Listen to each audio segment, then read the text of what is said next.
ready ঘটনাটা হইছে তারার যে গুরুস্থানের জায়গাটা আছে ওই গুরুস্থানের জায়গার মধ্যে ওই মহিলা চাইছিন যে আর কোনো গুরুস্থান এই মানে গুরুস্থানটা তো উদাও করে করে নির লাগিয়া তারপরে জনু ভাই কইছে যে না এনো আমার বাপ মরছে এই গুরুস্থানটা আমরা থাকবো আমরা চার ভাই এনো মাটি যাতে আমরা এনো মাটি চালি দেউন যা তারপরে এলাকাতে একটা দরবার হয়েছে দরবার হওয়ার পরে এলাকাবাসী কইছে যে না এনো আর কোনো গুরুস্থান হওয়ার দরকার নাই এই গুরুস্থানের জায়গাটা তোমরা এরিয়া করে থই দিও তখন সবাই এটার পক্ষে ওই যে জনু ভাইও এটার পক্ষে আছেন যে আচ্ছা ঠিক আছে কেন যেহেতু আমার বাপ মরছে তাইলে এনো আর নতুন করে গুরুস্থান হওয়ার দরকার নাই এটা আমরা এরিয়া করে থই দিই এটা কিন্তু দরবারের মধ্যে এটা একটা আলাপ আলোচনাটা ফয়সালা হয়েছিল তারপরে জনু ভাই ওটা মানছে যে আচ্ছা ঠিক আছে এরিয়া করে থই দিই তারপরে ওই মহিলা মানে না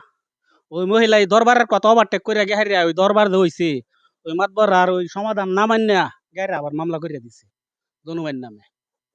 তাহলে আপনি বুঝুন তাহলে একটা মহিলা যদি একটা দরবারের রায় না মান্যা যদি মামলা করিয়া দেয় তাইলে তো আর এলাকাবাসীর কেউ মানা হইল না কেন রফিক ভাই আছেন সভাপতি আর এই হলুদ কাকু আছেন তারা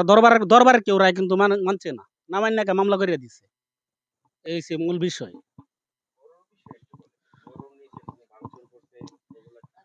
এখন গরুর বিষয় বলতে গেলে আপনার সাথে আমার ঝগড়া লাগছে ঠিক আছে